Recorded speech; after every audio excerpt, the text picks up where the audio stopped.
Hey everybody, welcome back to another episode of JB's Saltwater Fish Tank and Friends. What you guys are looking at here is a 280 gallon tank, custom built by Deep Reef Water, which is my company. This tank is 6 feet, which is 72 inches by 30 inches deep by 30 inches tall. This was custom fabricated for a logistics center for a D.H.L. This is actually in their office. I'm here taking a video on today's date just to give you guys a preview of what the tank looks like.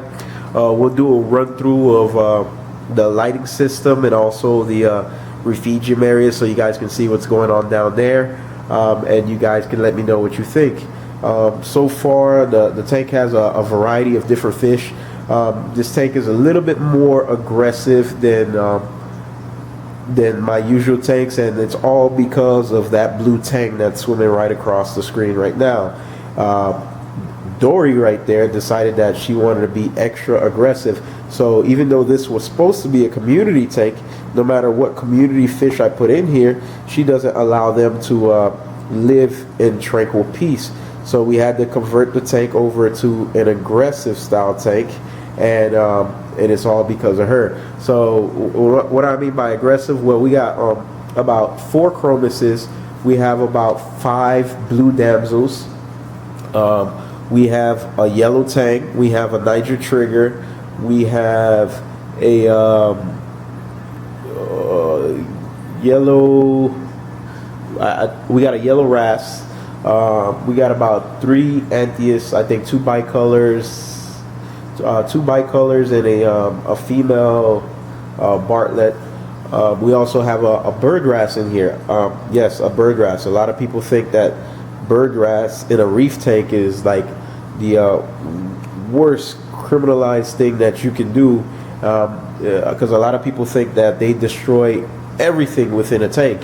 Well, in this tank, that's not the case. We've had this bird wrasse here for a while, and she is doing pretty good, or he, I'm sorry, because the females are brown. This is a green one, so he's doing pretty well, as you can see him rolling across the screen right there. I'm gonna add a female pretty soon to the tank to give it some balance, so he has something else to do.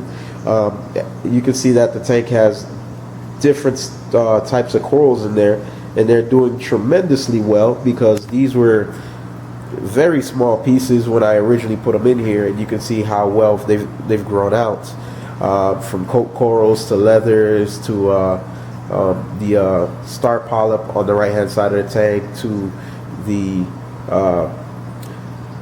flower pot dead in the dead center. I mean, that thing is the size of a basketball.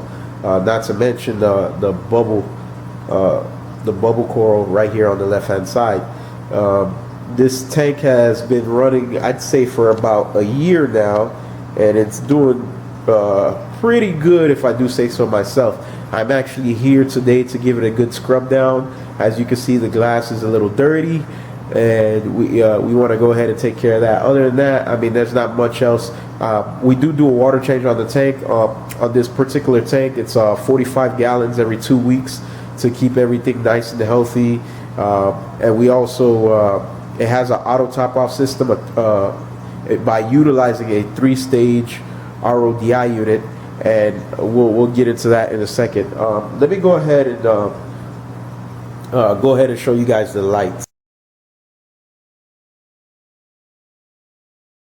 For lighting on this particular system, we are using 3 1 watt 120 LED lights. These are like those these are actually made by TFT. It's a local company here, but it's like the ones you find on eBay, or some local fish stores sell them or whatever. These have no lenses on them, and they do the job. To run them, you can see the timers up top right here. We have 2 timers, and we have an outlet. A lot of people say, oh, why'd you put it there due to humidity, and you know it won't work and this and that, but hey, it's been there for a year. We haven't had any issues at all whatsoever, and every time we maintenance the tank, we also go ahead and wipe it down for salt creep, or if any's on it. Usually we don't find any. There's holes. There's about 3 holes in the top of the canopy to release air, and then in the back of the tank, even though it's completely sealed, we're able to get air in and out of this canopy with no problem. We have no heat issue due to these lights being on the waters. So you can say we have about 360 1-watt LEDs on the tank, and it's a 50-50 blend for this particular one. The newer ones that I start using is the 20K, but those are 3 waters, and they have optics on them. So they're pretty good. We could take a run through of the tank real quick so you guys can see. You got the star polyp, you got the mushroom over here. We have 2. Oh, scared the fish. Well, we got 2 open braids right here.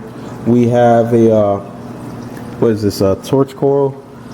We got a mixed polyp rock back here with mushrooms on it and a couple other things. You got another torch. What is this? No, here's a torch. That's the hammer. What else we got? We got the flower pot here. There's another open braid here. Then you got a couple of feather dusters. We got the umbrella leathers, or the leathers here. Superman mushrooms right there, right in front of you. Then we got polyps that are growing insanely across the rocks everywhere. I mean, they're starting to just take over. We got a green and purple lobo back in the corner here. You got green mushrooms here. You got the Montipora up here. Oh, those mushrooms are getting big. You have another Monty right here, which is getting touched by this massive quote coral that's at the top. We'll have to move that.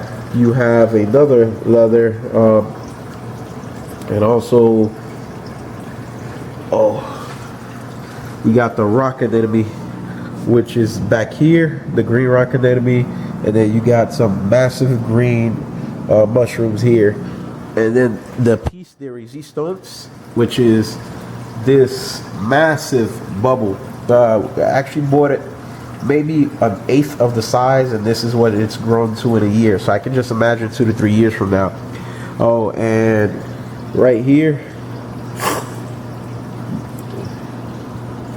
oh, this thing is encrusting everywhere. Look at that. Every time I come here, I'm impressed by what's going on with the tank. Well, let's go. We have dual overflows, one on each side up top, so you can see that. Also, we'll go down to the now this is going to be the Sump Refugium. I'll just do a quick walkthrough. We got 2 pumps in the back. Both of them are Mag Drive 18s, which sit on the back side of the tank. You can see this little spigot that comes out with the valve here. It runs this phosphate reactor, this 550, and it releases into here. Usually we'll put in some raw, some pellets in here, or some raw phos, or anything in particular that we have to dose at that time to try to counteract whatever is going on with the tank. Right now we don't have anything going on, so we're just running water through the system to keep it circulating. On this side, where this Mag Drive 18 is, down at the bottom, I don't know if you can see that.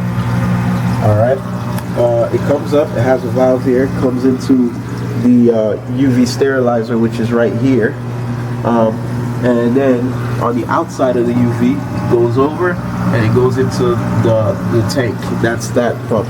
This pump comes up, has that split off for the T for the reactor, and then it goes up, and then it goes across, and it goes into the tank right here. And as you can see, the drain, we use Spaflex for the drain on both sides. The UV, we went with a quite large UV because we wanted to kill off some items. I know that you guys are thinking like, okay, well, why'd you put the UV on the inlet, or why'd you put the UV right there when you know you're going to be killing everything that comes out of the refugium, all the copepods and everything. Well, that's not really the case. What we're doing is half of it might be is going through the UV, and the other half is going straight into the tank. So we still get a lot of culture into the tank with no problem. Today is going to be like a massive cleaning because we got to take care of the sump area and everything, and also clean out the whole tank. We got to clean the glass, shift the sand, make sure it stays spotless for the most part, and also we're going to take care of any corals if need be and do a massive water change. That's what on the agenda. We do have some floss for the tank that goes on this edge right here. Being the fact that we do the tank every 2 weeks, we tend not to put it in unless it's necessary. Tank's been clear for the most part, so we've had a huge issue with it, so that's fine.